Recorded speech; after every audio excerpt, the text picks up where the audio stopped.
Michael Torres pushed open the front door that Saturday night at 11 and froze. The house sat in silence, a silence so complete it felt wrong, impossible with 3 4-year-old boys who Good treated morning, quiet my like a love. personal enemy. Morning, Mommy. Good His mother morning, Rosa everyone. occupied the couch, her expression hovering somewhere between amused and deeply moved, a combination he'd never seen her wear in all his 35 years. He dropped his hospital bag by the door, the weight of 16 hours in the ER still pressed against his shoulders, but confusion sharpened his senses now. "Where are the boys, Mom?" Rosa's smile carried secrets. "Go check your room." His heart kicked against his ribs as he walked down the hallway. The floorboards creaked under his weight, familiar sounds in a house that suddenly felt foreign. He reached his bedroom door and hesitated, hand on the knob, then turned it slowly. What he saw stole the air from his lungs. Victoria Ashford, CEO of Ashford Healthcare Network, billionaire owner of the 7-hospital system where he worked, the woman whose face appeared on magazine covers and business news segments, lay on his bed, her arms wrapped around his 3 sons. All 4 of them slept deeply. Dried tears marked tracks down Victoria's face, but her lips curved in a smile he'd never witnessed during their months of therapy sessions, a smile that spoke of peace, of discovery, of coming home to a place she didn't know existed. Michael stood paralyzed in the doorway. His brain struggled to process the impossible scene. His boys, Ethan, Liam, and Noah, curled around Victoria like she belonged there, like this was normal, like they'd done this 1,000 times before, instead of never. "What the hell?" The words came out barely louder than breath. To understand how Victoria Ashford ended up in that bed required stepping back 14 months to the moment when Michael's world had collapsed into a black hole of grief and responsibility. Sarah had been everything: his wife, his partner, the mother who knew instinctively how to calm Ethan's fears, decode Liam's quiet needs, redirect Noah's boundless energy. 6 months. That's all the cancer had given them between diagnosis and the end. Aggressive ovarian cancer that moved through her body like wildfire, consuming everything beautiful and leaving only ashes. Michael had been in surgery when Sarah died, an emergency appendectomy on a 12-year-old boy, a routine procedure that should have taken 90 minutes. By the time he'd scrubbed out and checked his phone, Sarah was gone. His mother's voicemail had been clinical, protective. "Michael, you need to come home now." He'd driven through Boston traffic in a daze, running 2 red lights he didn't remember, parking crooked in his own driveway. The hospice nurse met him at the door with kind eyes that confirmed everything. Sarah had slipped away peacefully, she'd said. The boys had been at preschool. Rosa had been holding her hand. "I wasn't there when she needed me most." Michael had whispered it to Sarah's still warm hand, and the guilt had embedded itself in his chest like shrapnel, small pieces of it working deeper every day since. 14 months later, he functioned on a routine so precise it felt like machinery.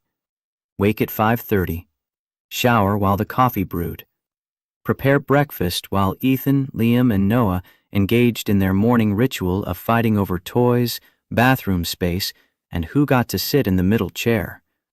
Drop them with Rosa, who'd moved into the house the week after Sarah's funeral and transformed the guest room into a permanent residence. Work 12-hour shifts at St. Grace Medical Center. Return home with just enough energy to play dinosaurs or build block towers before bedtime. Repeat. No breaks. No time to process his own grief. No space to imagine the future.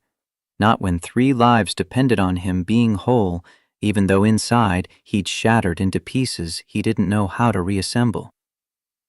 The boys asked about Sarah constantly in those early months. "When is Mommy coming home from the stars?" They'd created their own mythology around death, one Rosa had encouraged with gentle stories about Sarah watching over them from heaven. keeping them safe, loving them forever.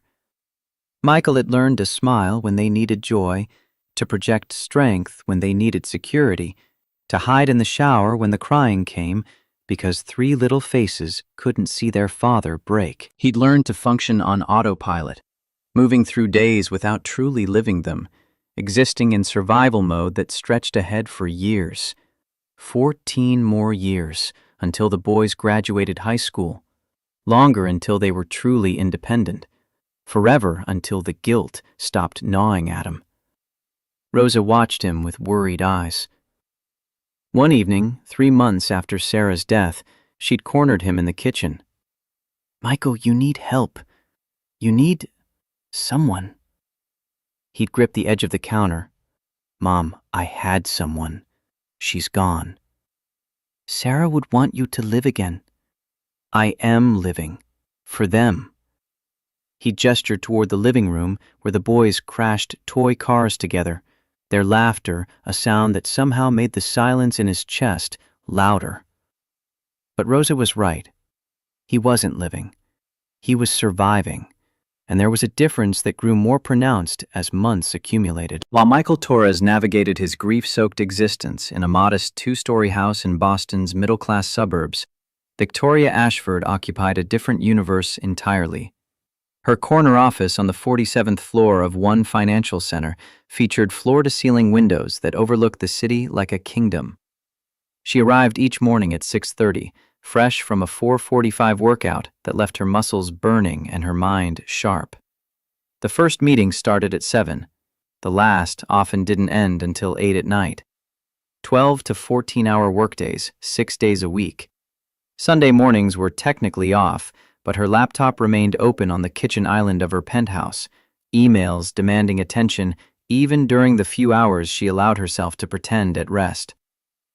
The penthouse itself sprawled across 4,000 square feet of minimalist design, all clean lines and expensive emptiness.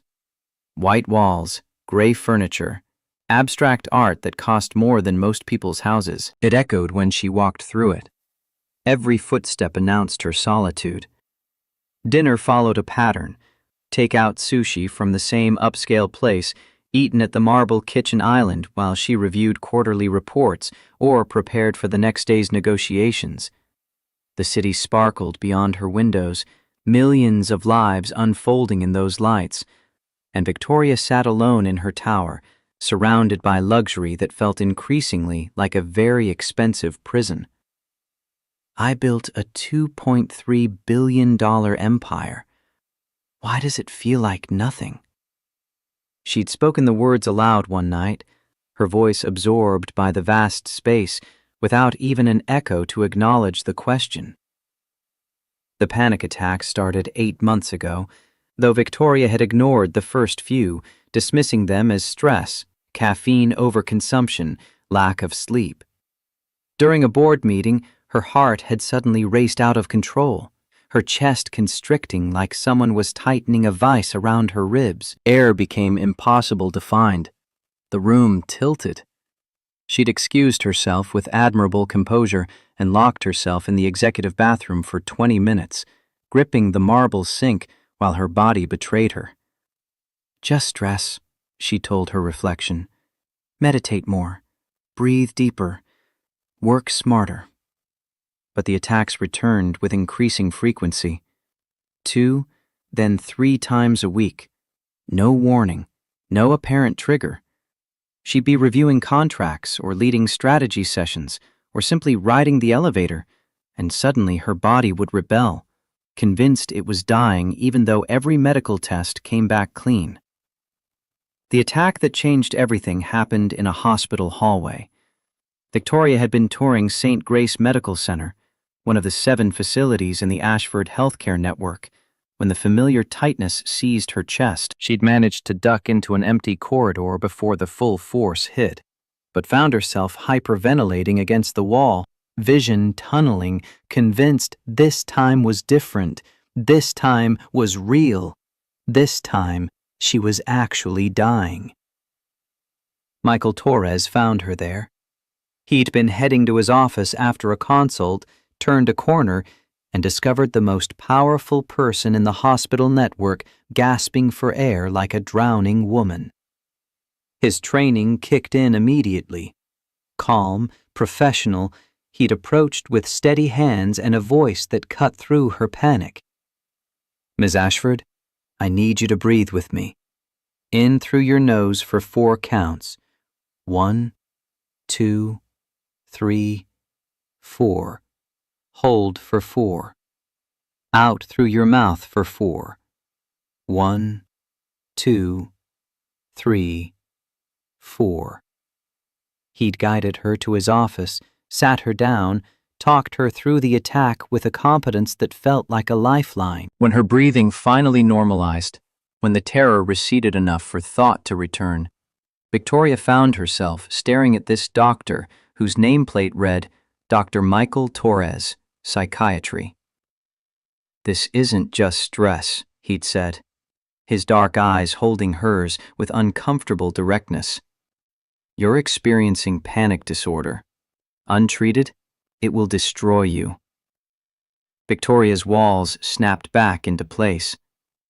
"I don't need therapy. I need to work harder." No. His contradiction held no apology. "You need help. Real help. This won't stop on its own." She'd walked out that day fully intending to ignore his advice, but 3 days later, another attack hit during a critical investor call, and Victoria found herself unable to breathe, unable to function, unable to maintain the iron control that had defined her entire life. She'd called Dr. Torres's office and asked for an appointment. The therapy sessions began quietly, secretly, Tuesday and Thursday evenings after hours, unlisted on any schedule. No billing, no records. Victoria couldn't risk anyone knowing the invincible CEO was falling apart. Michael had agreed to the arrangement with the same professional calm he'd shown in that hallway. For the first month, Victoria maintained her armor. She answered his questions with corporate precision, deflecting anything too personal, treating therapy like a business meeting that required her participation but not her vulnerability. Michael waited. He asked probing questions about happiness, fulfillment, purpose. He listened to her describe her empire with the detached observation of someone studying a specimen. The breakthrough came during their 6th session. Victoria had arrived directly from a 14-hour day, exhausted in a way that went beyond physical tiredness. Michael had asked a simple question. "When was the last time you felt truly happy?" Victoria opened her mouth to answer and found nothing there. The silence stretched. Minutes passed. Michael didn't push. Finally, she'd whispered the truth. "I don't remember. Maybe never?" The admission cracked something open. Words started flowing about the pressure of being William Ashford's granddaughter, the weight of expectations, the constant need to prove herself worthy of the empire she'd inherited. About reaching 40 years old with no husband because she'd never found someone who wanted her rather than her money. About postponing children year after year, too early, career to consolidate, there's time, always more time, until suddenly there wasn't. Every birthday I tell myself, next year. But next year never comes. Victoria's hands trembled in her lap. I'm 40. No husband, no children, no family except my mother who only calls to criticize my choices. What would make you feel whole? Michael's question cut to the core. For the first time in years, Victoria cried. I don't know. That's what terrifies me. Michael maintained professional boundaries despite finding himself drawn to her intelligence, her hidden vulnerability, the glimpses of the woman beneath the CEO armor. He told himself it was simple attraction, nothing actionable. She was grieving a life never lived. He was grieving the life he'd lost. Those parallel griefs couldn't build anything sustainable, but the sessions continued. Victoria slowly peeled back layers, revealing depths of loneliness that mirrored Michael's own. And Michael, despite his determination to remain clinical, found himself sharing more than he intended. About Sarah, about the boys, about the guilt that colored everything. They were both drowning in different oceans, and somehow, in that therapy room, they'd found someone who understood what it meant to be unable to breathe. The Saturday afternoon that shattered both their carefully controlled worlds began with Victoria alone in her penthouse, drowning in the worst panic attack she'd experienced in months. Her chest felt like it was collapsing inward. Air wouldn't come. The room spun. Her heart hammered so violently she could feel it in her throat, her fingertips, behind her eyes. This wasn't the usual panic. This was terror so complete it erased everything else. But underneath the physical symptoms ran a more terrifying thought. I'm going to die alone in this apartment, and no one will find me for days. The penthouse walls closed in. The vast space became a tomb. Victoria grabbed her phone with shaking hands, pulled up emergency services, finger hovering over the call button. Instead, inexplicably, she found herself scrolling to Michael's contact. Not to call. She couldn't explain what she needed because she didn't understand it herself. She just needed to move, to escape, to go somewhere that wasn't this beautiful prison. She grabbed her keys and ran. The drive to Michael's house existed in her memory as fragments, traffic lights, turns made on autopilot, the GPS voice guiding her to an address she'd never visited but had somehow memorized from his patient file. A middle-class neighborhood where modest houses sat close together, where toys littered front yards and basketball hoops hung over garage doors. Victoria parked crooked at the curb and sat, gripping the steering wheel, her breathing still irregular, her hands still shaking. What was she doing here? Michael wasn't even home. She knew his Saturday schedule, knew he'd be at the hospital until late. This made no sense. But the panic pushed her out of the car, up the cracked concrete walkway, to a front door painted forest green.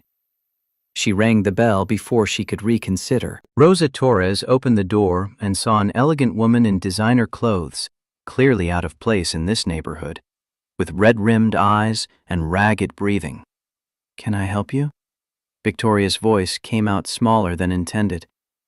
"I'm Victoria. I work with Michael at the hospital. Is he here?" "He's on call. Won't be back until late tonight." Rosa studied her with the sharp assessment of someone who'd raised children and recognized distress in all its forms. "But please, come in. You don't look well." Victoria should have declined, should have thanked her and left, should have returned to her penthouse and called her actual therapist, or gone to the emergency room, or done literally anything except enter her psychiatrist's home uninvited. But before she could speak, 3 identical boys barreled into the hallway behind Rosa, stopping short when they saw the stranger at the door. 3 pairs of the same dark eyes studied her with unfiltered curiosity. "Who are you?" one asked. Victoria's professional mask activated automatically. "I'm Victoria, your daddy's friend." "You're pretty," another observed with 4-year-old directness. The third was already reaching for her hand. "Come play with us." And Victoria, who'd spent decades building walls, who'd mastered the art of saying no to anything unproductive, who lived by a schedule planned to the minute, simply let herself be pulled into the house by 3 boys who didn't know she was a billionaire and wouldn't have cared if they did. The playroom occupied what had probably once been a formal dining room.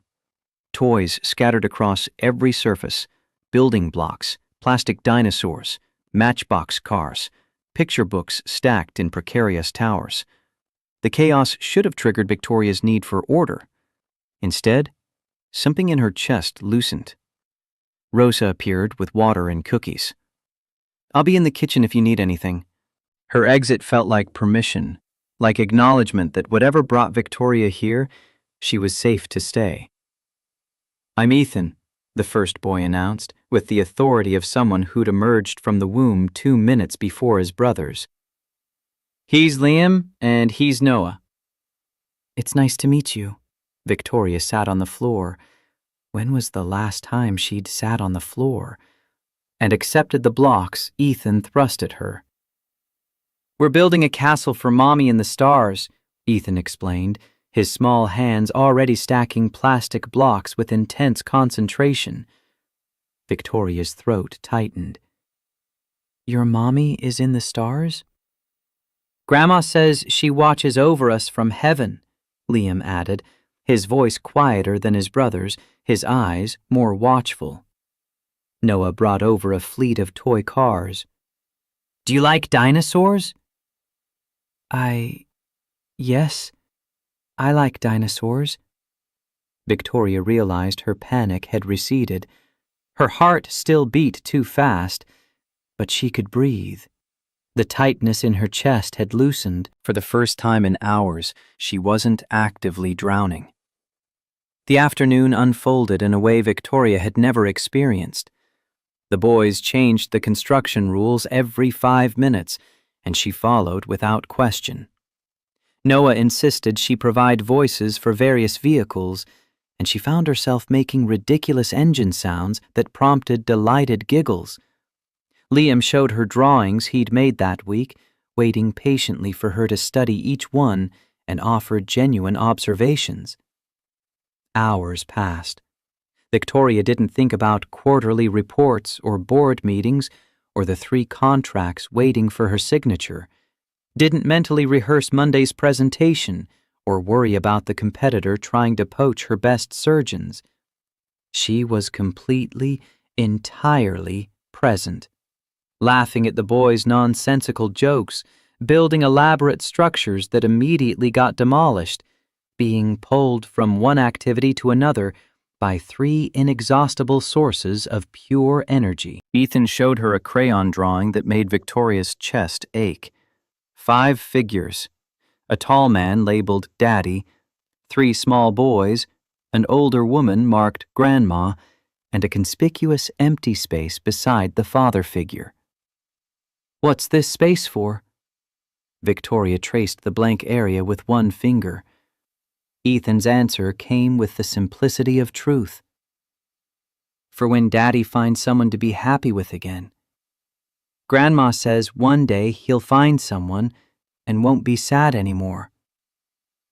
Victoria stared at the drawing. These 3 boys had lost their mother before they could even form lasting memories, but they still believed in happy endings. Their father raised them alone while carrying his own grief, yet somehow he'd taught them to hope. Should we watch a cartoon? Liam suggested as the afternoon light shifted toward evening. Grandma lets us if it's just for a little while before dinner. They piled onto the small couch in the playroom, all 3 competing for space in Victoria's lap. She turned on the television to the channel they indicated. The show made no sense to her. Loud colors, incomprehensible plot, characters that defied physics.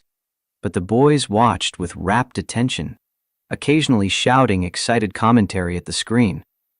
Victoria held them, feeling the warm weight of their small bodies, the trust with which they leaned against her, the way Noah's hand found hers and gripped tight. Something fundamental shifted inside her chest, like tectonic plates realigning after years of pressure. She understood suddenly what months of therapy had been trying to show her. The emptiness wasn't about professional achievement, wasn't about lacking recognition or accolades. It was the absence of exactly this, genuine human connection, the warmth of people who accepted her without demanding anything in return, the profound experience of mattering to someone for reasons that had nothing to do with her net worth or business acumen. When the cartoon ended, all 3 boys had heavy eyelids and slow movements. Aren't you going to have dinner? Victoria asked. We're sleepy, Ethan yawned. Liam's hand tugged at her sleeve. Will you stay with us until we fall asleep? Please, Noah added with 4-year-old earnestness that made refusal impossible. Victoria looked toward the door, thinking about leaving, about thanking Rosa for the hospitality and returning to her carefully controlled existence. But something stronger than logic made her nod. She followed them upstairs to the room they shared, a space filled with bunk beds and scattered toys and drawings taped to the walls. When they pointed to their father's bedroom down the hall and asked if they could sleep in the big bed because it was bigger and more comfortable, Victoria didn't refuse. Michael's room was simple. A queen bed with a worn quilt, a dresser with framed photos, a beautiful woman with kind eyes holding 3 babies, the same woman laughing at a beach, a wedding photo that showed Michael and his bride impossibly young and blazingly happy. Sarah, the wife who'd died and left him drowning. The boys climbed onto the bed and patted the space between them. Victoria lay down, and immediately 3 small bodies arranged themselves around her, Ethan on her left, Liam on her right, Noah sprawled across her middle. They burrowed against her like puppies seeking warmth. Liam's hand found hers and held tight. Noah's arms wrapped around her waist. Ethan rested his head on her shoulder. As their breathing slowed and deepened, as sleep claimed them with the swift totality of childhood, Victoria felt tears flowing. Not panic tears, not the frustrated tears she'd shed in therapy. These were tears of relief, of recognition, of gratitude for stumbling into this house and finding something she'd searched for her entire life without knowing where to look. She'd come seeking air and found family, come seeking escape and found purpose, come seeking nothing and found everything. Her own eyes grew heavy. The warmth of the boys, the safety of this ordinary room, the profound peace of being needed for reasons that had nothing to do with power or money. It all combined to pull her toward sleep. She fought it briefly, thinking she should leave before Michael returned, but exhaustion won. Victoria's last conscious thought was how perfectly right this felt, how completely wrong her entire life had been until this moment. When Michael opened his bedroom door 4 hours later and found his CEO sleeping in his bed surrounded by his sons, the universe tilted on its axis. He stood in the doorway long enough for his brain to cycle through shock, confusion, concern, and something he couldn't quite name. Victoria Ashford, the woman who commanded hospitals with ice-cold efficiency, who appeared on financial news networks discussing profit margins and healthcare innovation, looked younger in sleep, vulnerable, her face relaxed in a way he'd never seen during their therapy sessions. The boys had positioned themselves around her like she was a treasured prize they'd fought over and agreed to share. Ethan's hand rested on her arm, Liam curled against her side. Noah had somehow ended up partially on top of her, face buried against her shoulder. Michael's first instinct was protective. Get her out, don't wake the boys, figure out what happened. But then Victoria's eyes opened slowly, adjusting to the dim light from the hallway. When she focused on him standing there, she didn't startle or show embarrassment.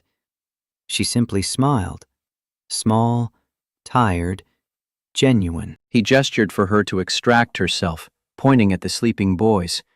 She nodded, understanding, and began the delicate process of unwinding 3 sets of limbs without waking their owners. Michael approached to help, carefully lifting Noah enough for Victoria to slide her arm free, then steadying Ethan as she shifted. Liam stirred, but didn't wake when she eased away from him. They tiptoed out like co-conspirators, closing the door with painstaking care. In the hallway, standing face to face in the semi-darkness, silence stretched between them. Michael expected an explanation. Victoria searched for words. Then she did something that completely disarmed him. She stepped forward and wrapped her arms around him in a hug that had nothing to do with social niceties or professional courtesy.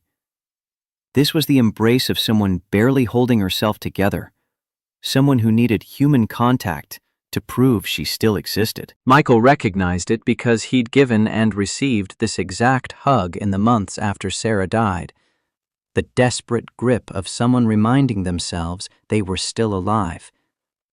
His arms came up automatically, returning the embrace, and they stood there for a long moment while Victoria trembled slightly, and Michael tried to understand what had happened in his house today. When they separated, Victoria wiped her eyes quickly. "Thank you." The words came out barely louder than breath. "For what?" Michael kept his voice low to avoid waking the boys. "For everything. For the afternoon, for them, for this." "Victoria, I don't know what happened here, but you don't need to thank me." "I do." Her eyes met his, and he saw raw emotion there that she'd never shown in therapy. "You don't understand. I need to." Rosa appeared at the top of the stairs and caught his eye, signaling that tea waited in the living room. She disappeared back downstairs with the tactical wisdom of someone who knew when to give people space. Michael and Victoria descended the stairs and settled on the couch while Rosa served steaming cups before announcing she'd be watching television in her room. The door closed, leaving them alone. Michael waited. He'd learned in his psychiatric training that silence was often more powerful than questions. People filled silence with truth when given the chance. Victoria held her mug with both hands, staring into the liquid like it held answers. "I had an attack this afternoon. A bad one. I was home alone and the panic came out of nowhere. It always does, but this time was different. It wasn't just fear of dying or fainting. It was fear of continuing to live the way I've been living." She paused, gathering courage. "And in the middle of the attack, the only thing that came to mind was coming here. I didn't think, didn't plan. I just came." Michael listened without interruption as she described Rosa welcoming her, the boys dragging her to play, the hours of simple joy that had quieted her panic more effectively than any medication. "Oliver, Miam, showed me a drawing of his family. He drew you, the 3 boys, your mother, and left an empty space next to you. He said it was for when you found someone to stay with you again." Victoria's voice cracked. "And that broke me, Michael. Because I realized I'm 40 years old, built an empire, have more money than I could spend in 3 lifetimes, and my family drawing has no one. It's just me. It's always been just me." Michael felt his chest tighten, not from professional distance, but from recognizing her pain too intimately. "When they asked me to lie down with them until they fell asleep, I knew I should leave. I knew it was strange that you'd arrive and find this bizarre situation, but I couldn't refuse because how long has it been since anyone asked me to stay? How long since I felt that my presence matters to someone for real, not because of my position or my last name, but for who I am?" She wiped away tears that insisted on falling. And there in that bed with 3 boys I met today, being hugged like I was important, I understood. I finally understood what you'd been trying to show me in the sessions. The emptiness isn't lack of professional achievement.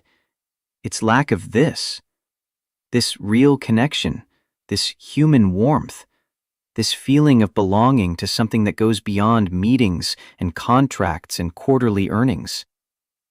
Michael set his mug on the coffee table and leaned forward slightly. Victoria, you don't need to justify yourself, and you definitely don't need to thank me. What happened here today, I think it was exactly what you needed. And my children clearly had a special afternoon with someone who genuinely cared about them. But I invaded your house, slept in your bed, appropriated your children. You didn't invade anything. My mother welcomed you. My children chose you. And that bed, to be honest, has had too much empty space for too long anyway. Victoria looked at him with surprise at the honesty in that last sentence. Michael held her gaze. Victoria, I don't know what happened here today in the bigger sense, but I know two lonely people found something real in an unexpected moment. That's not nothing. They sat in silence for several minutes. Not the uncomfortable silence of strangers, but the quiet of two people processing something significant, something that might change the trajectory of their lives if they let it. Can I ask you something? Victoria broke the stillness. Of course. How do you manage? Raising 3 boys alone, working full-time, still having energy to be present with them. Michael gave a tired smile. I don't manage most of the time. I function on autopilot, do what needs to be done, and fall apart when they're sleeping. My mother is my foundation.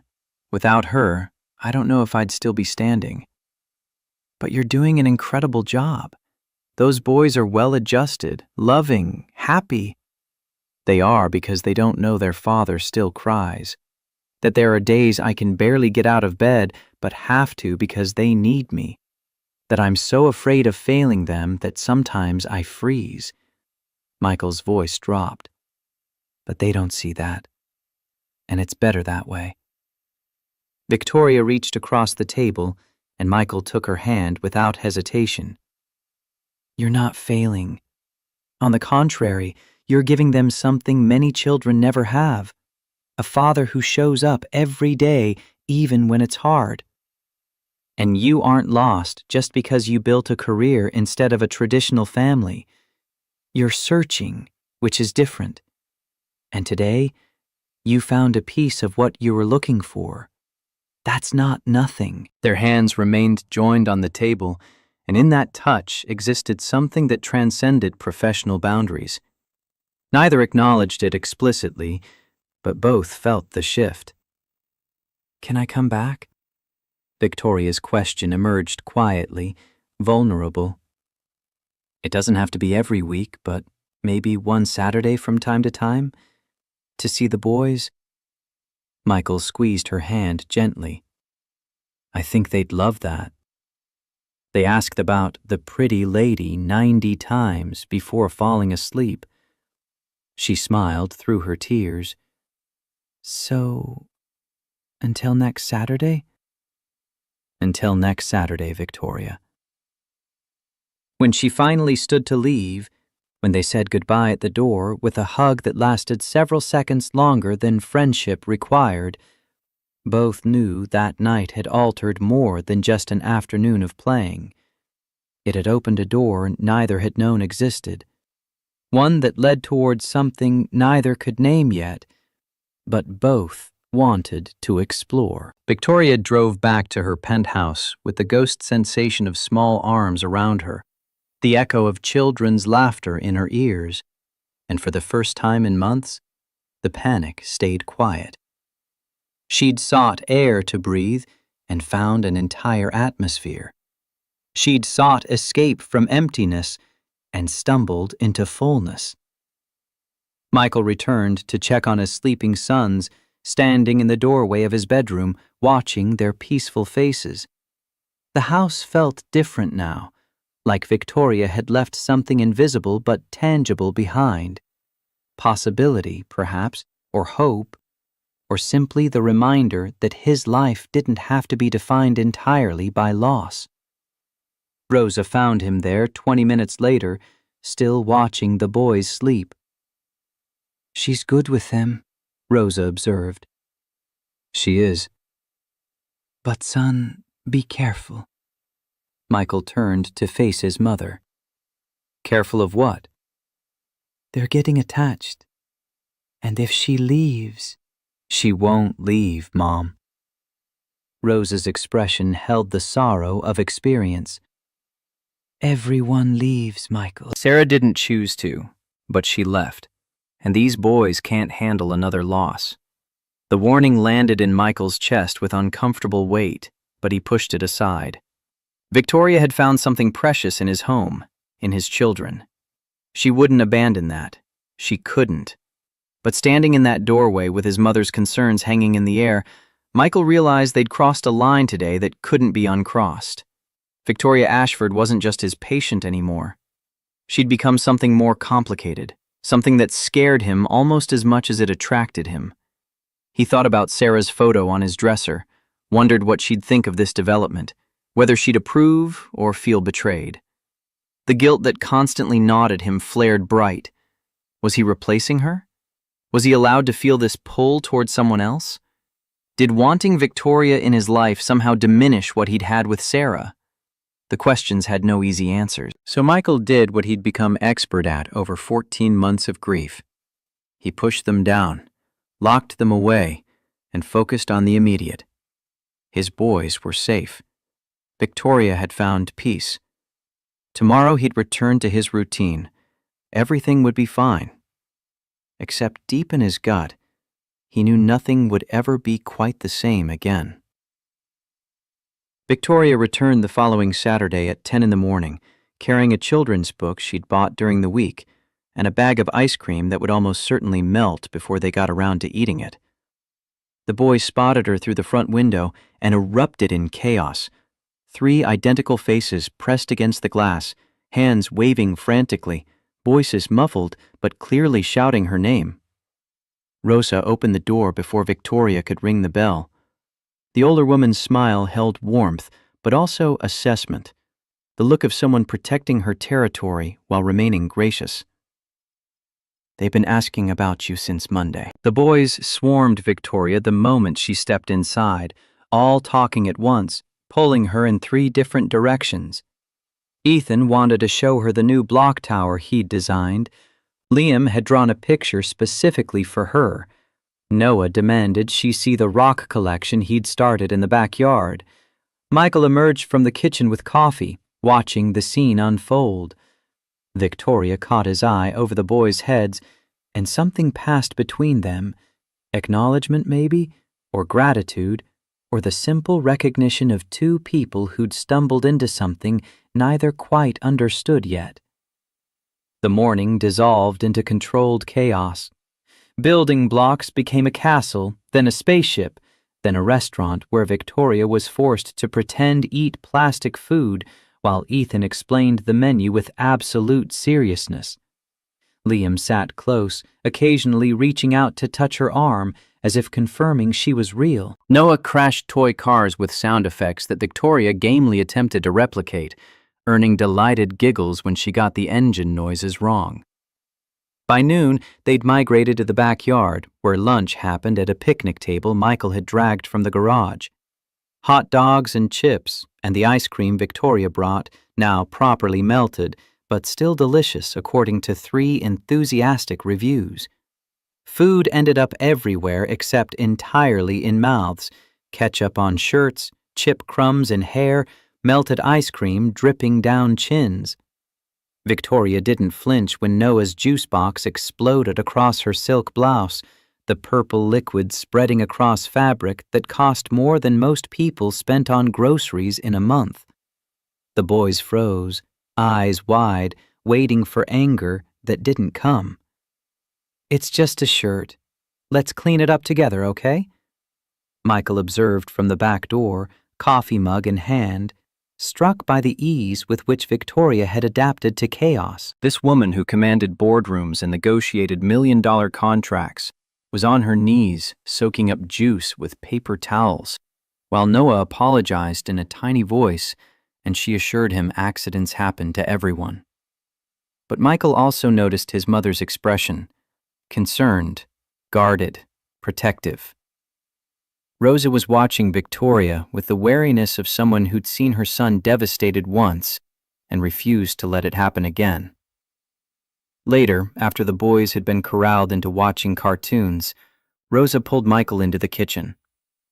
"She's wonderful with them." Michael heard the unspoken "but" hovering in the air. "And?" "They're getting attached, Michael, already.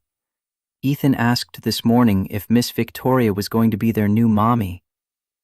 The words hit harder than they should have. "What did you tell him?" "That she's Daddy's friend who likes to visit. But son, you need to be careful here." Careful how? Rosa's eyes held the grief of her own losses.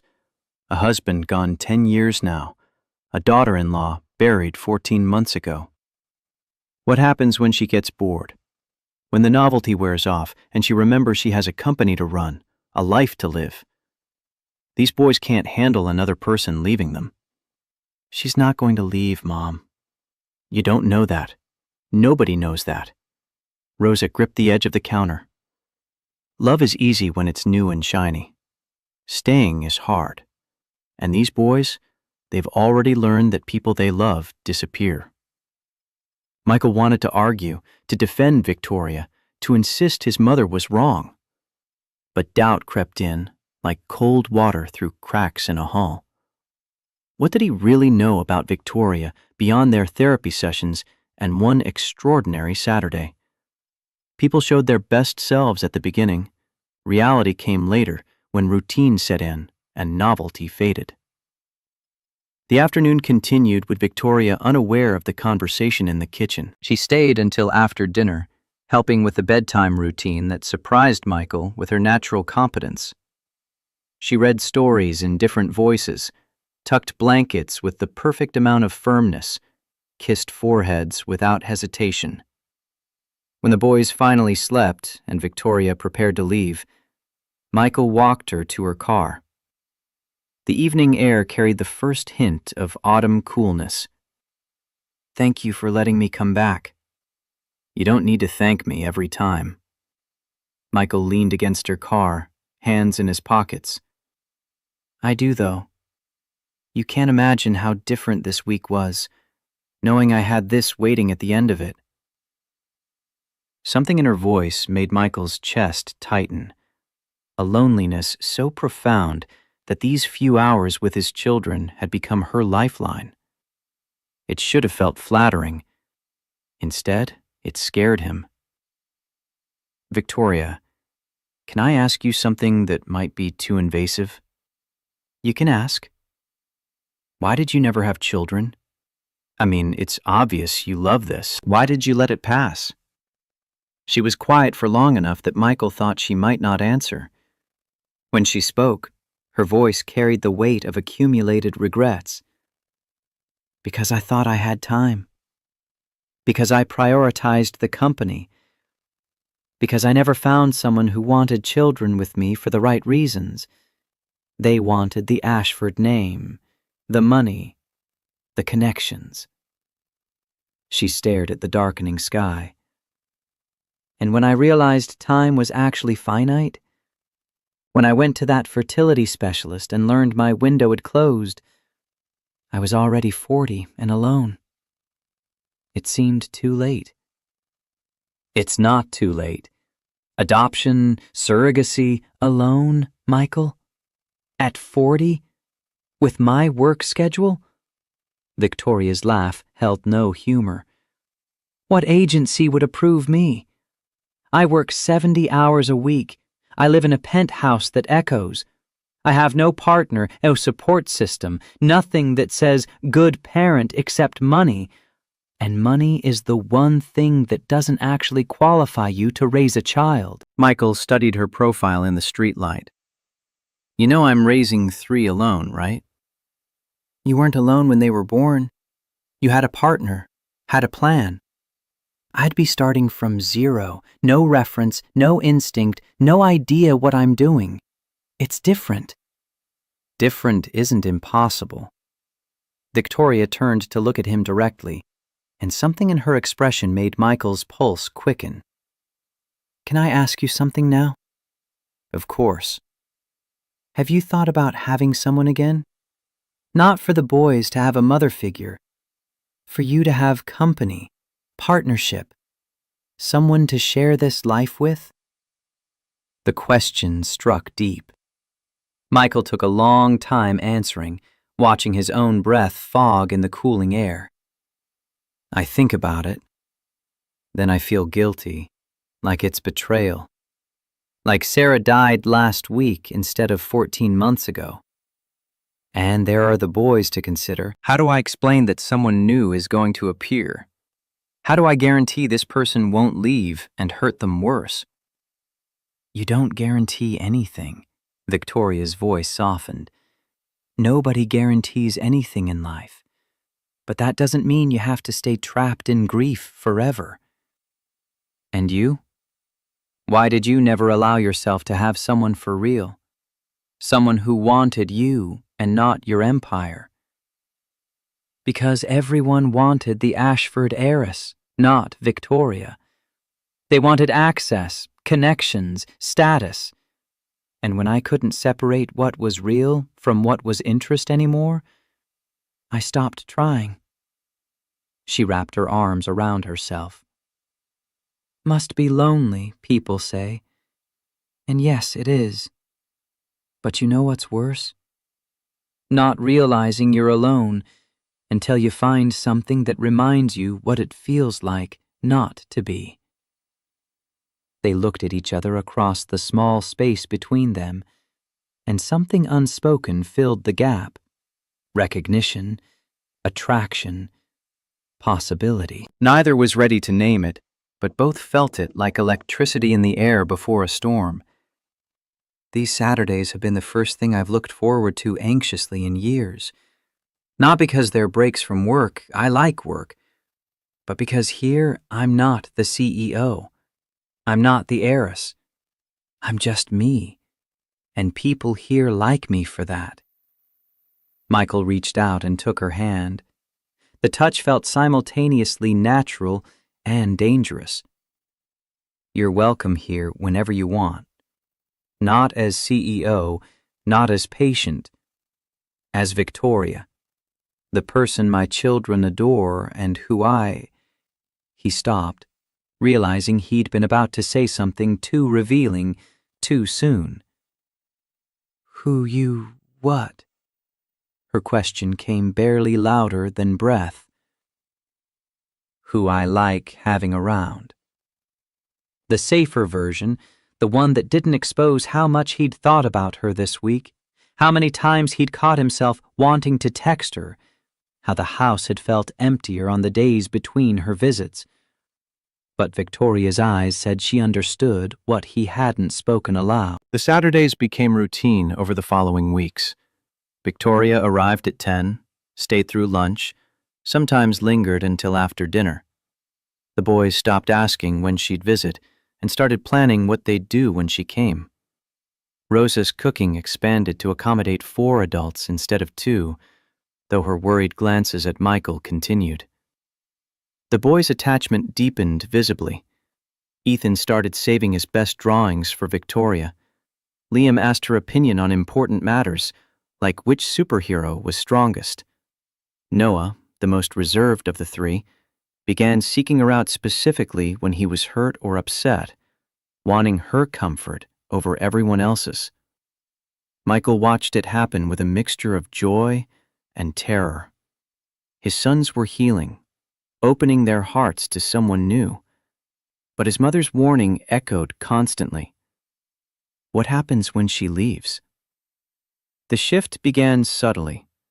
Conversations between Michael and Victoria grew longer, deeper, extending beyond the boys. Accidental touches became more frequent, hands brushing while reaching for the same toy, shoulders bumping in the narrow kitchen, fingers grazing when passing plates at dinner. Eye contact lasted seconds longer than necessary. One Tuesday evening, Michael sent a text before he could overthink it. Dinner tomorrow? Just the 2 of us. No kids, no therapy. Victoria's response came within minutes. Like a date? Michael stared at his phone, heart pounding. Was it a date? Could it be? Should it be? Like two adults who could use conversation that doesn't involve dinosaurs or building blocks. Her reply, I'd like that. They met at a small Italian restaurant in the North End, far enough from the hospital to avoid running into colleagues. The booth in the back corner gave them privacy, candlelight flickering between them while they navigated the strange territory of being together without the boys or therapy as buffer. Talk flowed easily once they relaxed. Books they'd loved, movies that moved them, childhood stories that revealed who they'd been before life had shaped them into who they were now. Michael learned Victoria had wanted to be a veterinarian as a child, but bowed to family pressure to study business. Victoria discovered Michael had considered philosophy before choosing medicine, drawn to questions about meaning and existence. They carefully avoided certain topics: Sarah, Victoria's panic attacks, the boys, the future. This was an island outside normal life, a space where they could simply be two people enjoying each other's company. 3 hours passed like 30 minutes.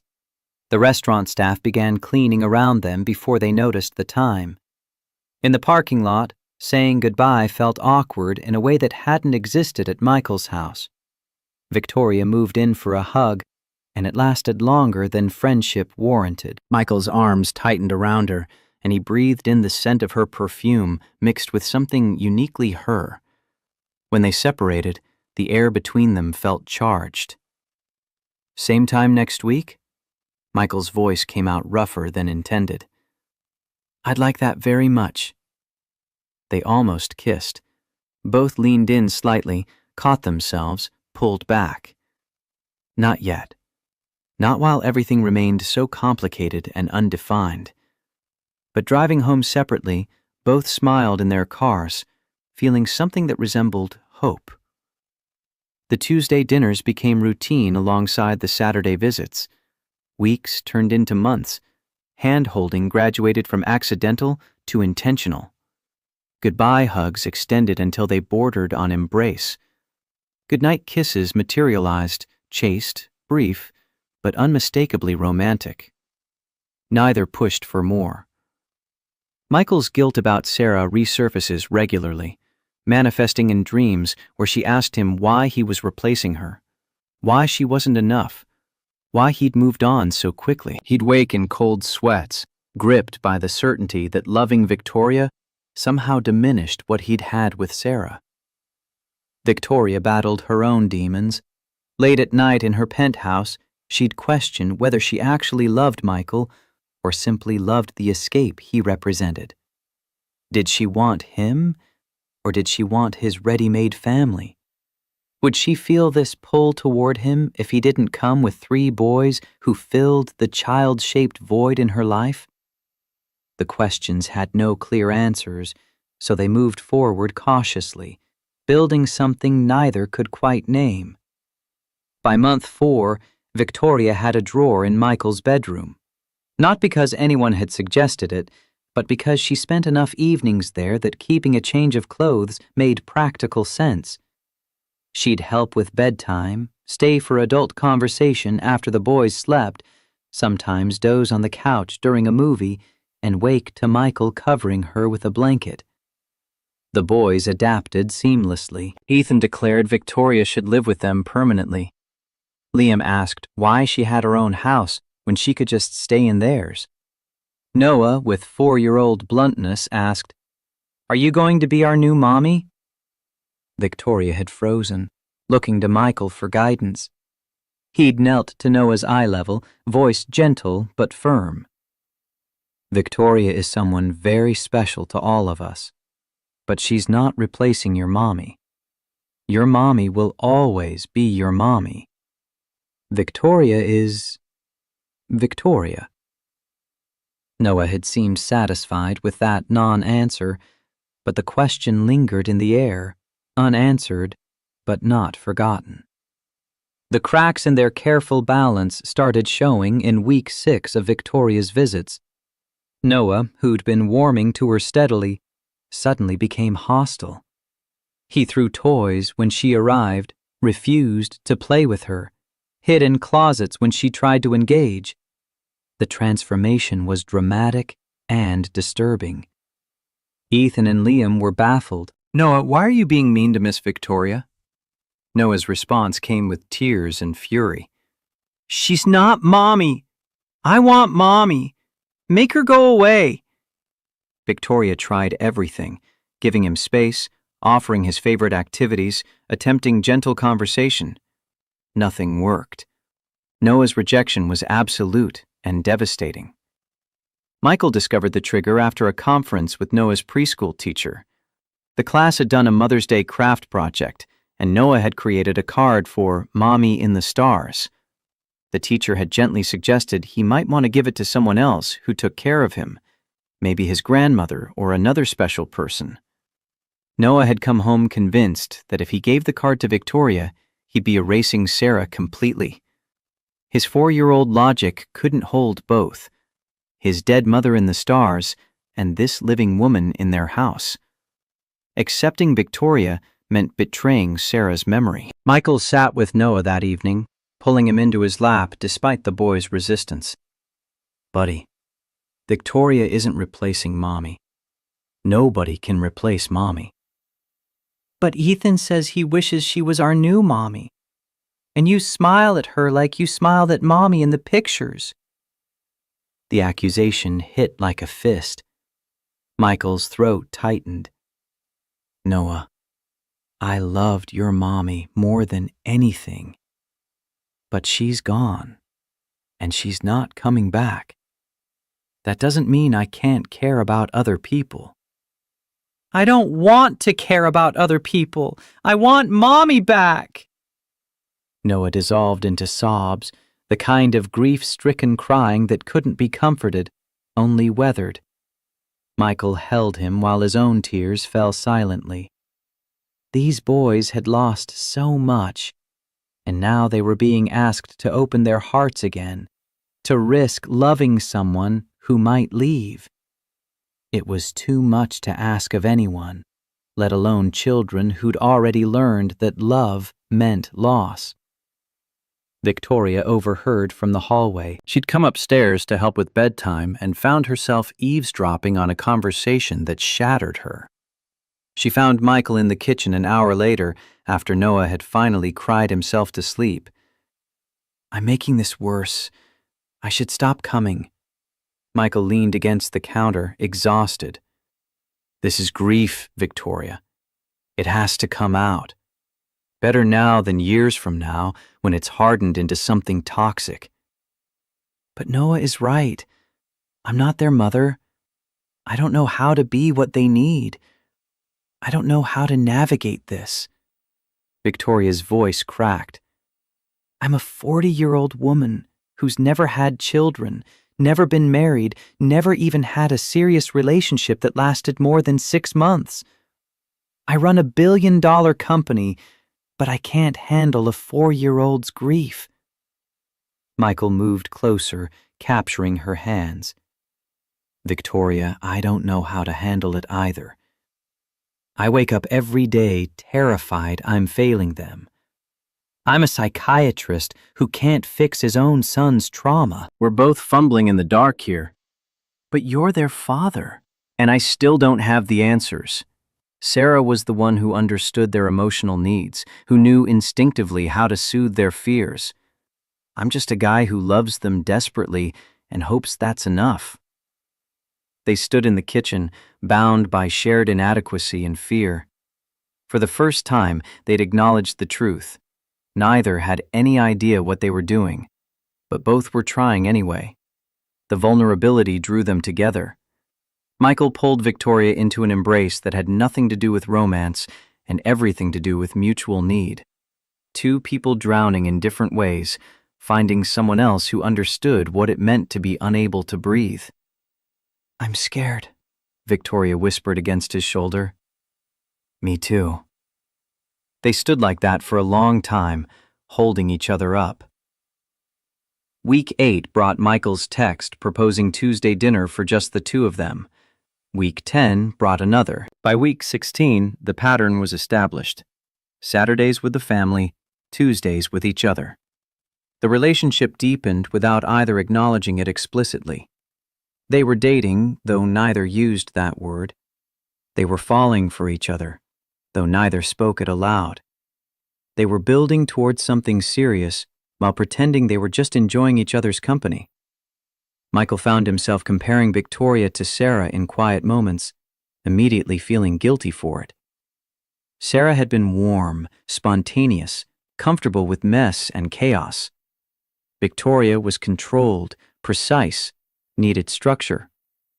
Sarah had laughed easily and cried openly. Victoria guarded her emotions behind professional walls that only occasionally cracked. Were those differences good or bad? Michael didn't know. He just knew that when Victoria smiled at him, something in his chest loosened. When she wasn't around, the house felt emptier than it had before she'd started coming. But was that love, or just loneliness seeking comfort? Victoria's own internal battle raged constantly. She'd catch herself planning her week around Saturday, feeling genuine excitement about spending time with the boys. But then doubt would creep in. Did she love Michael? Or did she love what he represented? Family, belonging, purpose beyond profit margins. If Michael didn't have the boys, would she even be interested in him? The question haunted her because she couldn't answer it honestly. Month 4 brought another shift. Victoria started staying later on Saturdays, helping with dinner, participating in bedtime routines with increasing confidence. She learned that Ethan needed extra cuddles before sleep, that Liam required his stuffed elephant positioned exactly right, that Noah wanted the closet door open precisely 6 inches. Rosa watched it all with hawk eyes, her concern morphing into something closer to approval, but never quite reaching acceptance. She pulled Michael aside one evening after Victoria left. "She's good for you." Michael heard the unspoken but again. Why does that sound like the beginning of a warning? Because love is easy in the beginning. Bills and sick kids and ordinary life. That's when you find out who stays and who runs. You think Victoria would run? Rosa's expression softened. I think she's never been tested. When things get hard, when the boys are screaming and the money's tight and life is just grinding routine instead of special Saturdays, I don't know if she'll stay. Neither do you. Michael wanted to defend Victoria, but his mother's point landed. They'd been existing in a bubble where Victoria showed up for the good parts, playtime, laughter, bonding moments. Real life involved tantrums and illness and exhaustion and conflict. Could Victoria handle that? Would she want to? The answer came sooner than expected. One Saturday, Noah spilled an entire cup of juice across Victoria's designer blouse. Not the accidental splash from weeks ago, but a full-on dump that soaked her from collar to waist. The boys held their breath, waiting for the anger. Victoria's face tightened. For a moment, Michael saw the CEO beneath the surface, the woman used to control and order.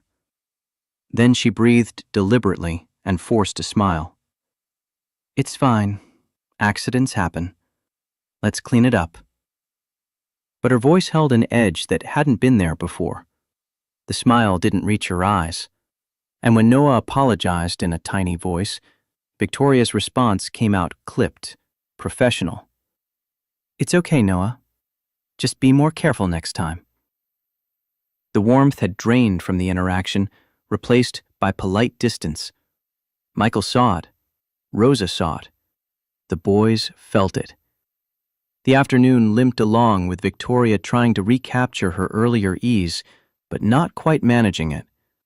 She left earlier than usual, claiming a headache. The goodbye hug with Michael felt perfunctory. After she drove away, Rosa spoke the thought Michael was avoiding. That's what happens when the real world intrudes. People show you who they really are. Michael wanted to argue, but doubt had taken root. Tuesday's dinner felt strained.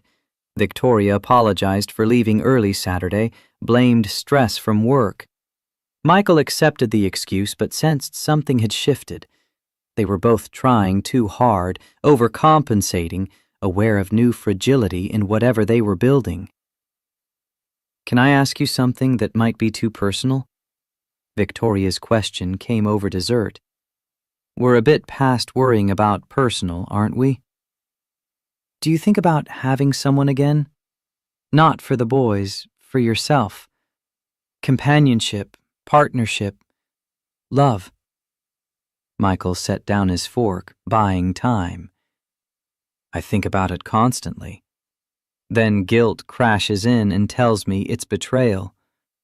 Like Sarah's been dead for 5 minutes instead of 14 months. And there are the boys. How do I introduce someone new into their lives?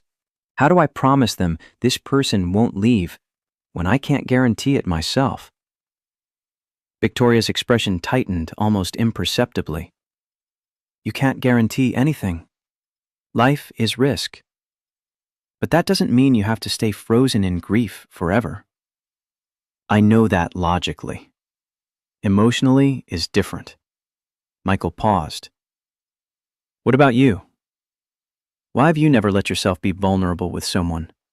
Let them see past the CEO to who Victoria actually is. Because people always wanted the wrong things. The money, the connections, the Ashford name. I could never separate genuine interest from strategic positioning. So I stopped trying. She looked directly at him. Must be lonely, people say.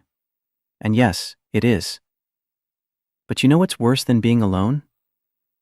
Not realizing you're alone until you find something that shows you what not being alone feels like. The conversation was circling something neither wanted to name. They were talking about each other without talking about each other, testing waters without diving in.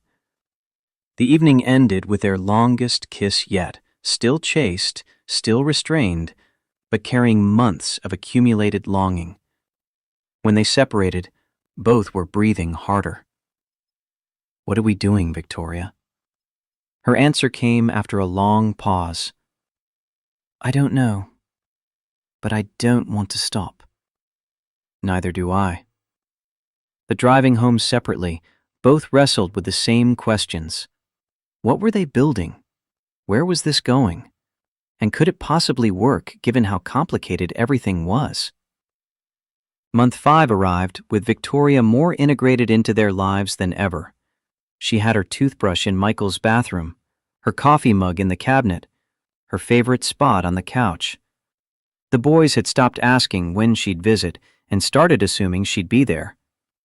But tensions were building beneath the surface. Victoria's controlling nature, suppressed for months, started emerging. She rearranged the playroom to be more organized. She suggested healthier snack options. She questioned Michael's bedtime routine as inconsistent. The first real argument erupted over something trivial. The boys eating ice cream before dinner.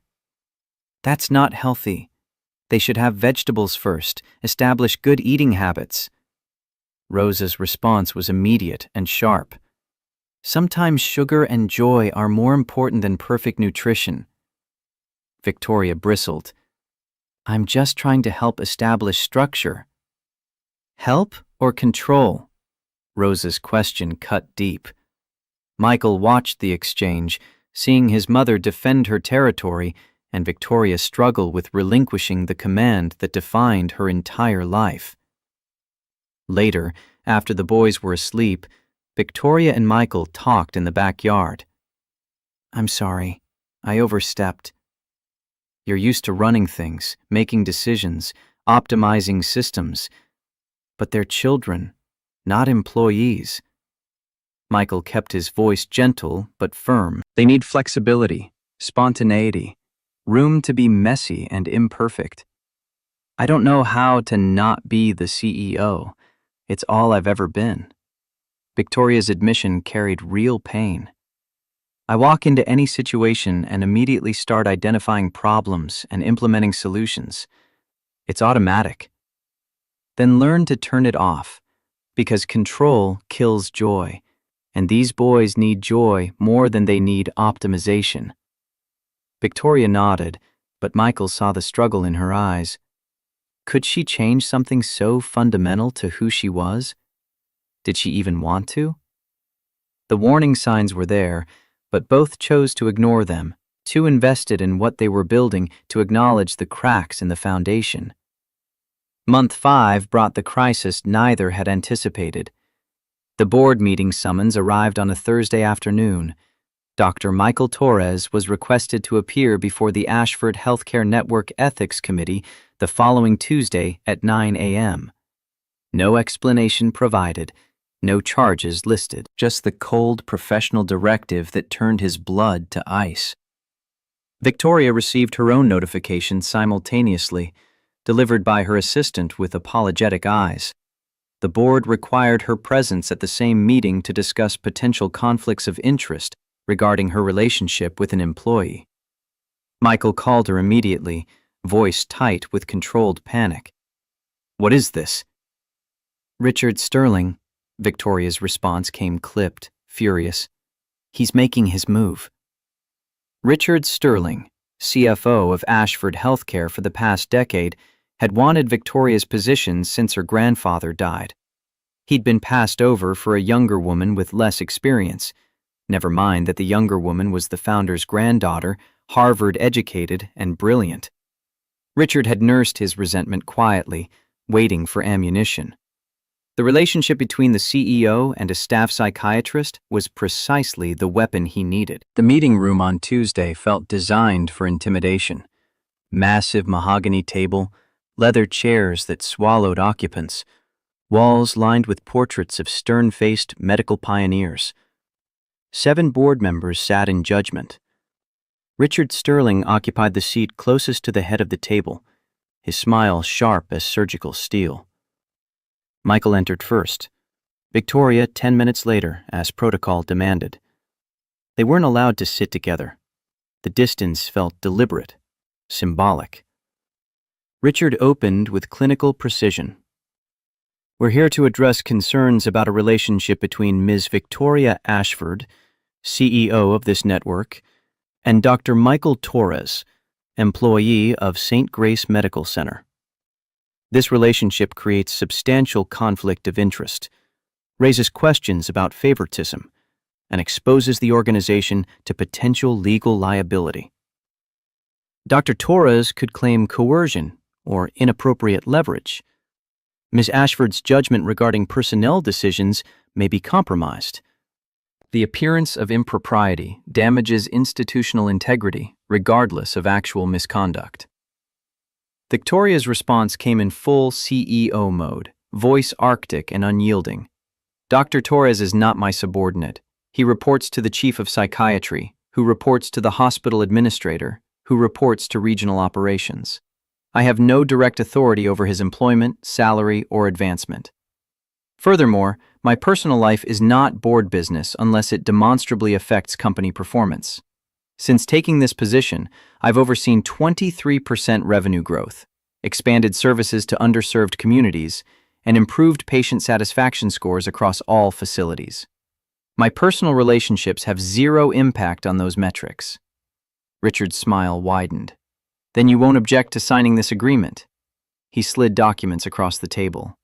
Michael scanned the terms, each one a carefully crafted trap. Mandatory third-party oversight of all performance evaluations involving Dr. Torres. Any promotion, raise, or disciplinary action subject to external review. If the relationship ends adversely, one party must resign from the network within 30 days. Both parties acknowledge potential conflicts and agree to heightened scrutiny of all professional interactions. Victoria's jaw tightened. Refusing would validate Richard's concerns about the relationship's seriousness. Signing would place Michael's career in permanent jeopardy, held hostage to their personal life. Before she could respond, Michael spoke. "I'll sign. Michael, no. I'm not letting them use me as leverage against you. His voice carried steel beneath the calm. To Richard, but let's be clear about what's actually happening here. You're not protecting the company, you're protecting your ambition. Everyone in this room knows you want her position. This is sabotage dressed as ethics. Richard's expression never shifted.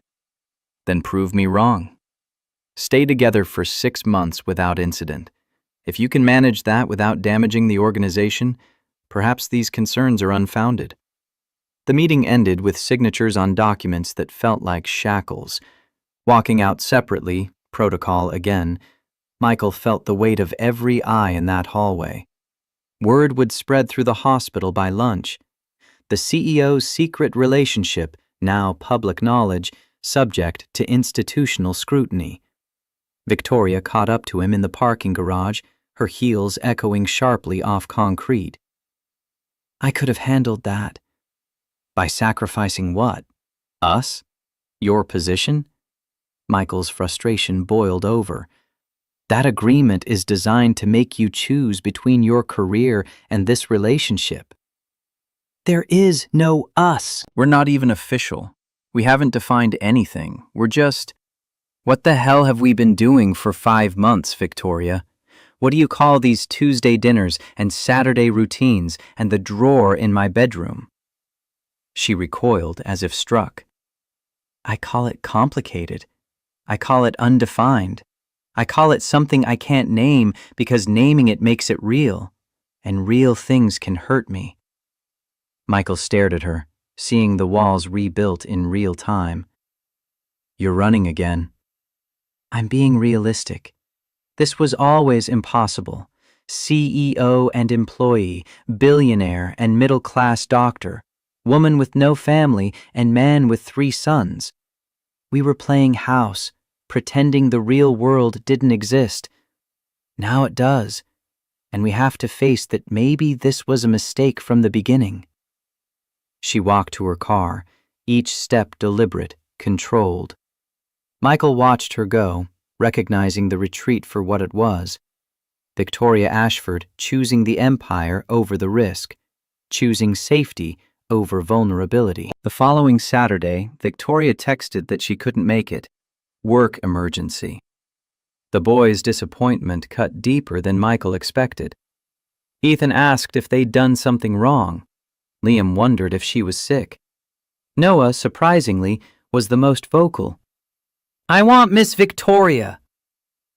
Tuesday's dinner was canceled via text. Work crisis, investor concerns, board complications. Michael didn't push. He understood the message. Victoria was pulling away, creating distance, protecting herself the only way she knew how. By the 3rd week of her absence, the boys had stopped asking. They'd learned this pattern before. People you loved disappeared. The silence in the house felt heavier than before Victoria arrived, like they'd been given a glimpse of fullness only to have it revoked. Rosa found Michael in the kitchen late one night, staring at his phone like it might spontaneously generate a message from Victoria. She's scared. She's gone, Mom. There's a difference. Rosa poured 2 glasses of whiskey, a rare occurrence that signaled serious conversation. Scared people run, but sometimes they come back once they realize what they're running from isn't as dangerous as what they're running toward. And if she doesn't come back, then you know she wasn't strong enough for this life. Better to find out now than after the boys are more attached, after you've built something that can't be easily dismantled. Michael sipped the whiskey, letting it burn. I think I'm already attached, Mom. I think I've been attached since the day I found her sleeping with my sons, looking more at peace than I'd ever seen her. Then you have to decide. Do you fight for her, or do you let her go? The answer should have been simple, but Michael was tired of fighting, tired of trying, tired of hoping things could be different. If Victoria wanted to walk away, maybe he should let her. Week 3 became week 4. Michael threw himself into work with renewed intensity, taking extra shifts, volunteering for the cases other psychiatrists avoided. Anything to avoid thinking about the empty space Victoria had left behind. Then Rosa collapsed in the kitchen on a Monday morning while making breakfast. Michael heard the crash from upstairs, where he'd been getting the boys ready for preschool. He ran down to find his mother on the floor, conscious but disoriented, the right side of her face drooping slightly. Stroke. The word screamed through his medical training, even as panic short-circuited rational thought. The ambulance ride, the emergency room admission, the rapid imaging that confirmed ischemic stroke. It all happened in a blur of professional competence masking personal terror. The boys, dropped with a neighbor in chaos, kept calling his phone. Is Grandma going to die like Mommy? Surgery was necessary to remove the clot, the neurosurgeon explained. Insurance covered 60%. Out-of-pocket cost, $47,000. Michael's brain stuttered on the number. He was still paying off Sarah's cancer treatment. His savings had been decimated by 14 months of single-income household with 3 children. He didn't have $47,000. He didn't have $20,000. He barely had 5. He could take a loan, but banks didn't give favorable terms to people already carrying 6-figure medical debt. The surgery needed to happen within hours for optimal outcomes. He had no time and no options. Sitting in the ICU waiting room at 3 a.m, watching through the glass as surgeons worked on his mother, Michael felt the universe pressing down with unbearable weight. The boys needed him. His mother needed him.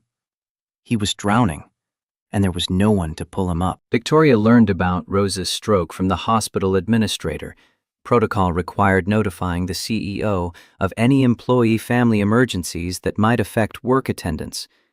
She was in a meeting with investors when the notification arrived, and she felt the blood drain from her face reading the clinical summary. The meeting continued around her, voices discussing quarterly projections and expansion strategies. But Victoria heard none of it. Her mind was in that ICU, imagining Michael's terror, the boys' fear, Rosa's fragile mortality. She excused herself with bare apologies and drove to St. Grace Medical Center, breaking multiple traffic laws in the process. Finding Michael was easy. He sat alone in the ICU waiting room, still wearing yesterday's clothes, unshaven, hollow-eyed. The boys were nowhere visible. Michael. He looked up, and for a moment something like relief crossed his face, before it hardened into something colder. What are you doing here? I heard about Rosa. Is she... She's in surgery, and I don't have time for this conversation right now. Victoria sat anyway, maintaining careful distance. I can cover the costs. No. Michael, don't be stubborn. I said no. I don't need your charity. It's not charity, it's... She stopped, searching for words that wouldn't sound condescending.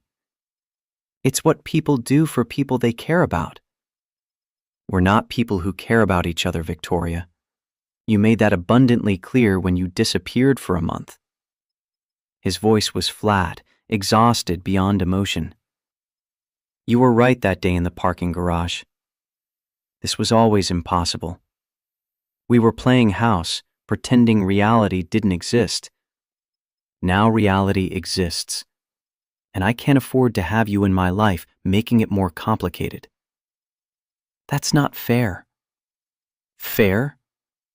Michael's laugh held no humor. You walked away the moment things got difficult. The board put pressure on us, and you ran. That's who you are. Someone who runs when reality intrudes on the fantasy. Before Victoria could respond, noise erupted down the hallway. Noah's voice, followed by Ethan and Liam, all 3 boys breaking away from the nurse who'd been watching them and running toward the waiting room. Noah saw Victoria first. Miss Victoria! He slammed into her with the full force of his small body, arms wrapping around her waist, face buried against her stomach. The impact nearly knocked her over. Liam and Ethan followed immediately, all three boys talking at once, crying, grabbing at her like she was a life raft in stormy seas. "We missed you! Where did you go? Grandma's sick and we're scared." But it was Noah who broke her. Noah, whose next words came out in a sob that shattered every wall Victoria had rebuilt. "Don't leave again. Please don't leave like Mommy and Grandma. Please stay. Please." Victoria sank to her knees, gathering all three boys against her, and the tears she'd been holding back for a month came flooding out. Not delicate tears, ugly, gasping sobs that shook her entire body. "I'm so sorry. I'm so sorry I left. I was scared and stupid, and I hurt you, and I'm so sorry." She looked up at Michael over the boys' heads, and he saw something in her expression he'd never witnessed before. Complete, unguarded vulnerability. The CEO armor was gone. The controlled facade had shattered. This was just Victoria, raw and broken and terrified. "I'm not leaving again. I'm staying. You can hate me for disappearing. You can refuse my help with the medical bills. You can tell me I'm not welcome in your life anymore. But I'm not leaving these boys. I'm not leaving you. I'm done running." Michael wanted to stay angry, wanted to maintain the protective distance that kept him from being hurt again. But watching Victoria on her knees, surrounded by his sobbing sons, seeing her own tears mixing with theirs, something in his chest cracked wide open. The waiting room nurse approached tentatively. "Dr. Torres, the surgeon is asking for you."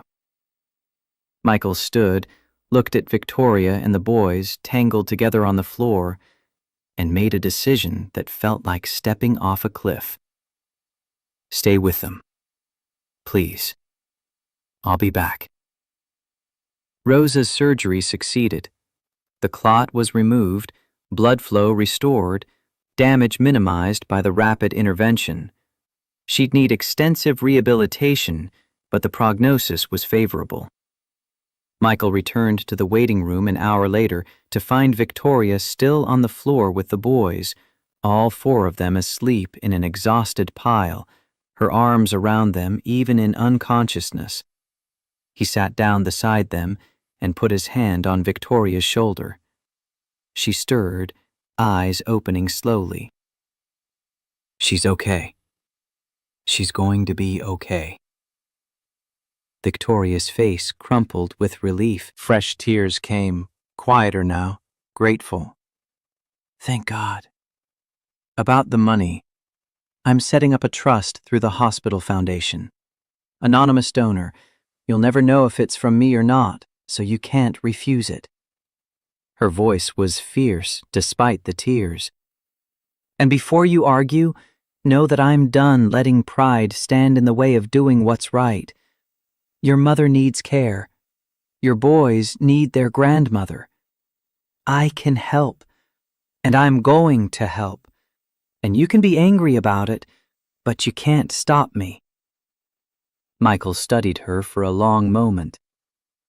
"You're infuriating." "I know. And I love you anyway." The words hung in the air between them, finally spoken after months of dancing around the truth. Victoria's breath caught. "You love me?" "I've loved you since the day I found you in my bed with my sons, looking more at peace than I'd ever seen you. I've loved you through every Tuesday dinner and Saturday afternoon. I loved you when you were here, and I loved you when you left, and I love you now, even though you make me crazy." Victoria's hand found his. I love you too. Not the life you offer, not the escape from my emptiness. You. Michael Torres, the man who found me hyperventilating in a hallway and refused to let me drown. The father who cries in the shower because he's terrified of failing his sons. The widower who's brave enough to love again despite the guilt. I love all of you, including the broken parts. They sat in the waiting room holding hands, 3 sleeping boys piled between them, and acknowledged what had been true from the beginning. They belonged together, complications and all. The following weeks brought new routines. Victoria worked from Michael's house 2 days a week, laptop open at the kitchen table, while Rosa recovered upstairs. She hired the best physical therapists, arranged for home health aides, made sure Rosa received everything she needed, without making it obvious the money came from Ashford coffers. The boys adapted seamlessly to Victoria's increased presence. She was there for breakfast chaos and bedtime rituals, homework help, and playground visits. She learned to let go of control, to embrace mess and spontaneity, to find joy in the disorder that defined life with 3 4-year-olds.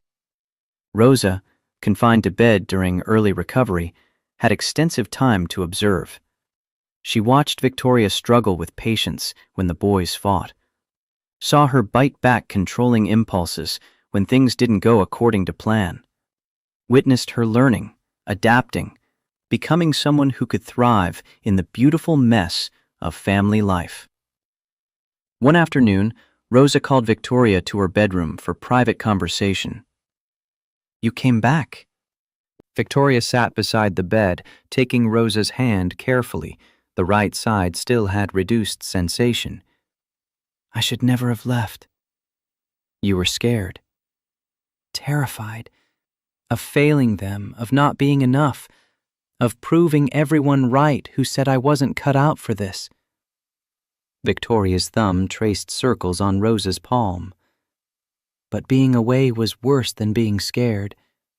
Nothing in my life meant anything without them. Rosa studied her with eyes that missed nothing. Do you love my son?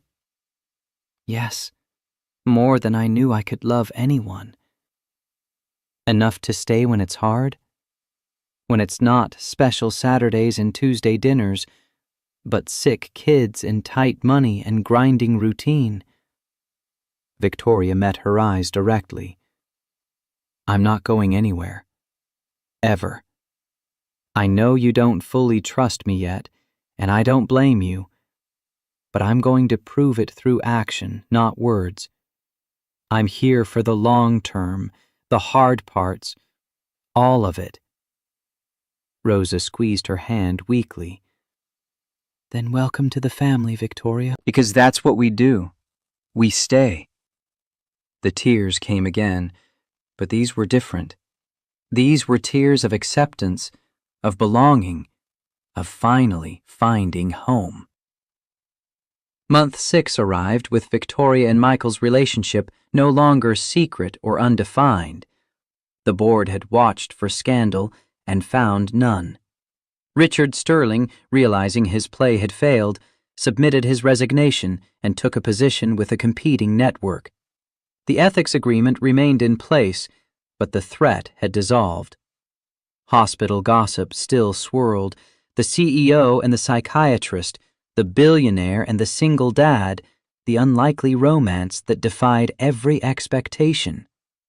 Some whispered about gold digging, despite the economics making no sense. Others speculated about how long it would last. Michael and Victoria ignored it all.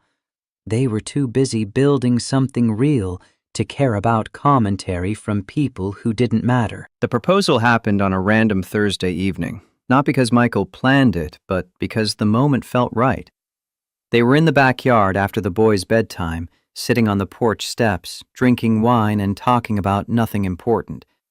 Rosa was upstairs, recovered enough to need minimal assistance. The night air carried autumn coolness and the scent of dying leaves. 8 months ago, you showed up at my door in the middle of a panic attack. Victoria smiled. Not my finest moment. You found my boys, or they found you. I'm still not sure which. Michael took her hand, threading his fingers through hers. And you gave me something I thought I'd lost forever. Hope. The ability to imagine a future that isn't just survival. The courage to love again despite the guilt and fear. Michael, I loved Sarah. I'll always love her. But she's gone. And you're here. And I don't want to spend another day pretending you're just visiting. I don't want you to have a drawer in my room. I want you to have half the closet. I don't want Tuesday dinners as dates. I want you at my table every night. He pulled a ring from his pocket, simple, elegant, not expensive by Victoria's standards, but purchased with his own money, significant for what it represented rather than what it cost. I'm not offering you money or status or ease. I'm offering 3 loud boys, a mother-in-law who lives with us, a house that needs repairs, and a man who still cries sometimes. I'm offering medical debt and tight budgets and chaos. But I'm also offering real love, the kind that builds life instead of just avoiding loneliness. Victoria's tears were already falling. Are you asking me to marry you? I'm asking you to marry all of us. Me, the boys, Rosa, the whole complicated package. He slipped the ring onto her finger. Will you? She pulled him close, kissing him with all the pent-up emotion of 8 months of building toward this moment. When they separated, her answer came through tears and laughter mixed together. Yes, 1,000 times yes. But Michael, I'm keeping my name and my job and my terrible control issues. I know. I'm marrying you, not trying to fix you. Good, because I'm marrying you, not the perfect memory of your wife. I'm marrying the real, complicated, still grieving man who's brave enough to love again. They sat on those steps until well past midnight, planning a future that would be messy and complicated and absolutely worth it. The boys learned about the engagement the next morning over pancakes, Rosa's recipe, Victoria's execution, Michael supervising while 3 boys created disaster zones with syrup. So we have something important to tell you guys. 3 sets of identical eyes looked up, syrup sticky faces waiting. Victoria took over, voice steadier than she felt. Your dad asked me to marry him, and I said yes. That means I'm going to live here with you, be part of your family, officially. How do you feel about that? Ethan's response came immediately. Does that mean you're our new mommy? Victoria knelt down to his eye level, bringing herself to all 3 boys.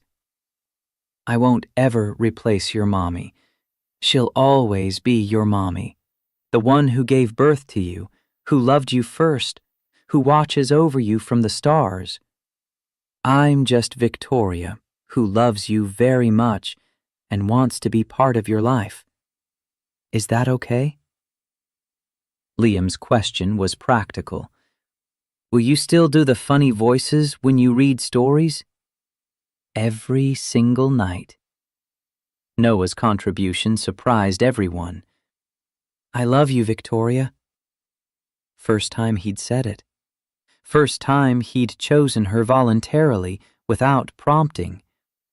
Victoria pulled all 3 boys into a hug, overwhelmed by the simple acceptance of children who'd decided she was theirs. I love you too. All 3 of you.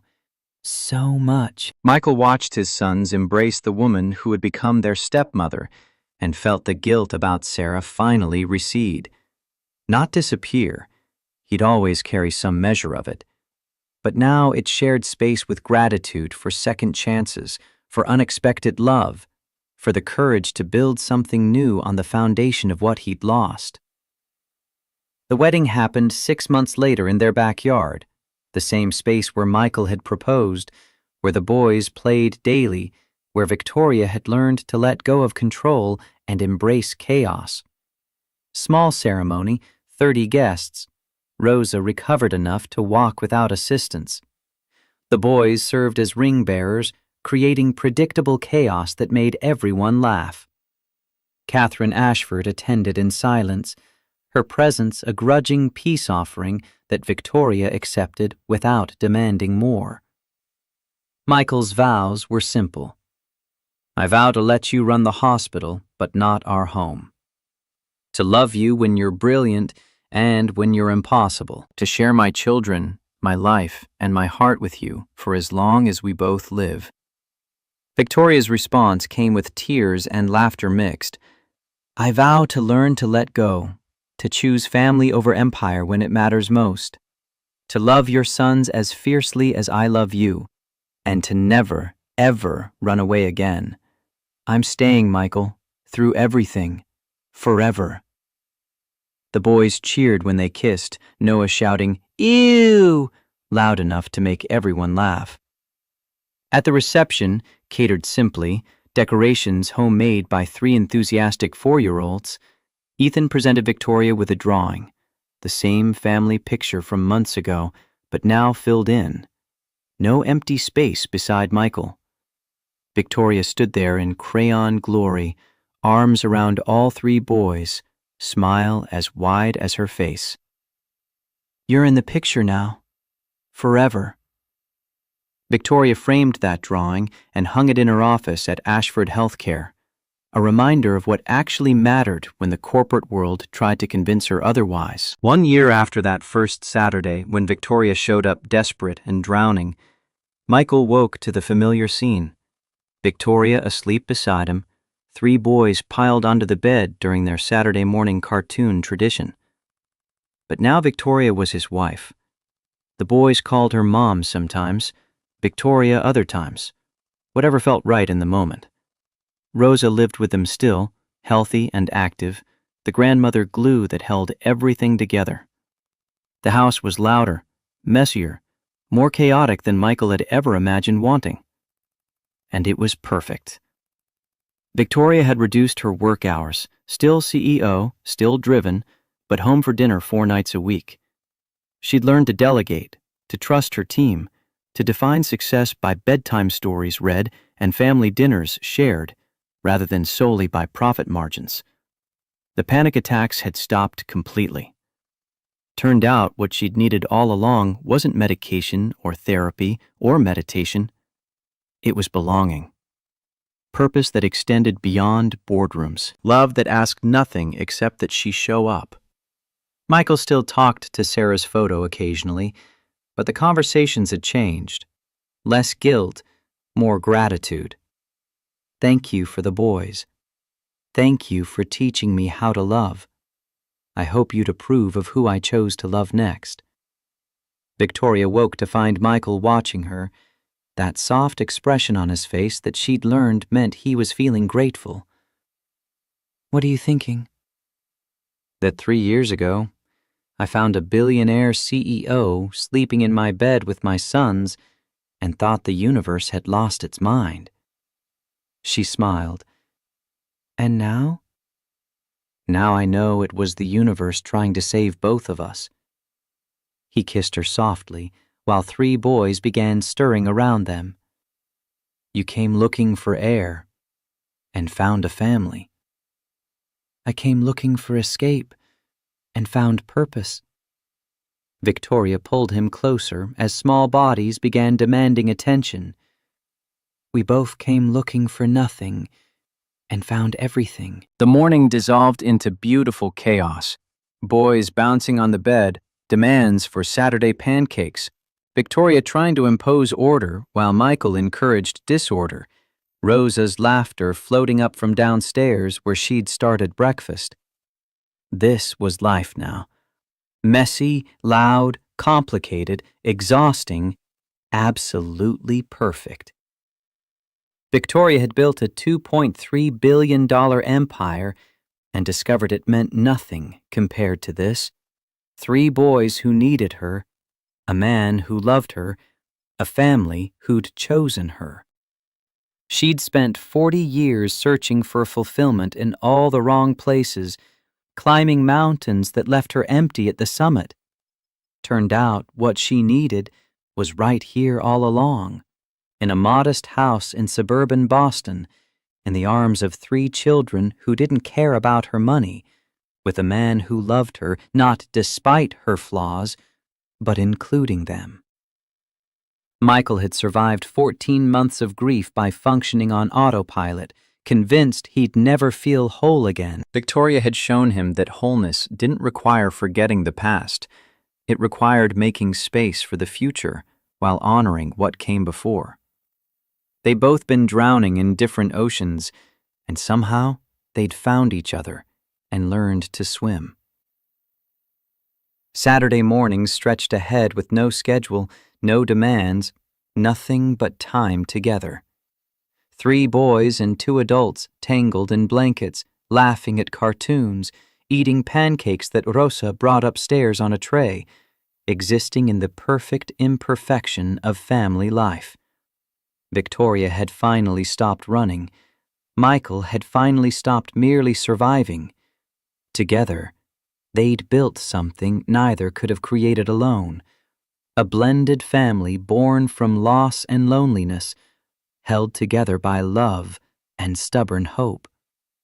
The rest would come. Challenges and conflicts, hard days and harder nights, all the complications of merging lives and raising children and navigating 2 careers.